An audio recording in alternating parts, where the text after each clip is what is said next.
Welcome back, and if you're just tuning in, it's Newsweek, where we highlight some of the biggest stories that made the headlines recently.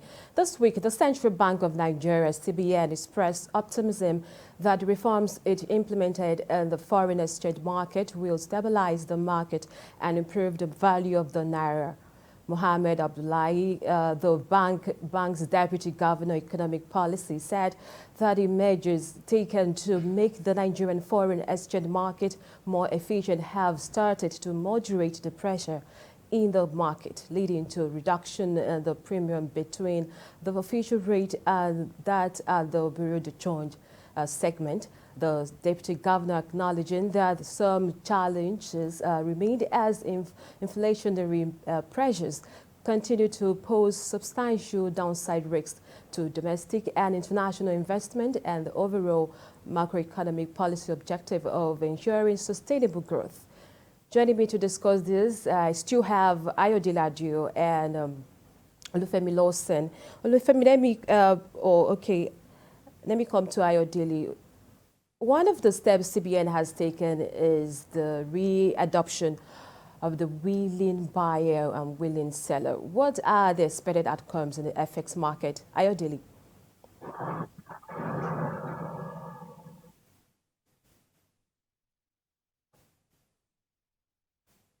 Sorry, I didn't know I was muted.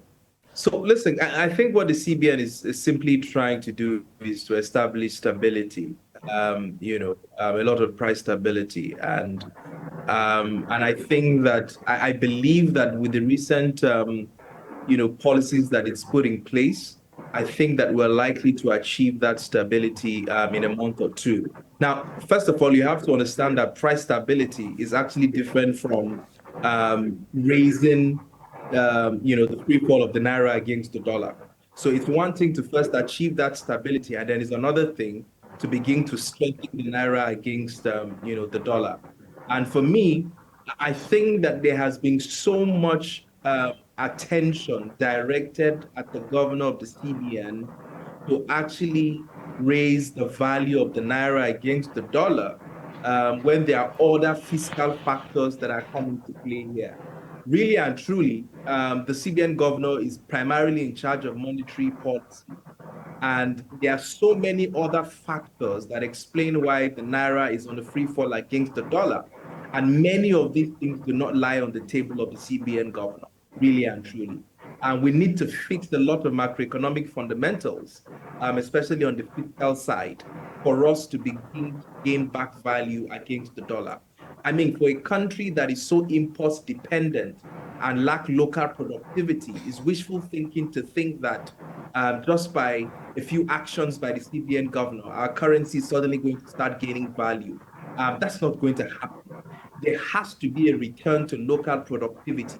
We need organizations or manufacturing organizations in Nigeria to start producing efficiently and at scale, and to start exporting value-added products to the global markets. And that way we can earn foreign exchange outside crude and petrol, and that way our Naira can start to gain value. But if we continue to rely on the CBN governor to make magic happen, then we're going to be in for a long road. All right, let me bring in Olufemi. Let's also talk about what must have worked for other developed countries. And the question would be, what are the best practices and lessons to learn from other countries that have undertaken similar reforms in their FX markets? Olufemi. Well, majorly, I want to align with Ayodele. The first priority must not just be Nigeria looking at how to stabilize, the foreign exchange rates, but rather we must deliberately be interested in diversification. Of course, Venezuela is an example for us to learn from, if there are no other examples. For any country to be so dependent on a mono-economic approach to its survival, there's no magic to it. It is expected that doomsday will come, just like we're currently experiencing. So fundamentally, we must begin to work more, not only about stabilizing our forex earning through our monoproduct of crude oil, which is like what determines whatever our forex exchange capacity or the stability of our local currency is today, to as a nation, diversifying to the extent that we can explore every other avenue, not only in the area of mineral resources, in the area of agriculture, human resources, to ensure that we begin to earn more in terms of foreign exchange as a country. And I think I also want to add that at this point, the CBN governor must come to the realization that this can no longer be a singular responsibility or a singular battle for the CBN to fight. For the if my knowledge serves right, I'm not sure the MPC have sat in the last 3 months, the Monetary Policy Committee, because these are issues that are not actually determined by the CBN. What is the CBN doing to bring the Monetary Policy Committee together? What is the role the commercial banks are playing in the whole of this?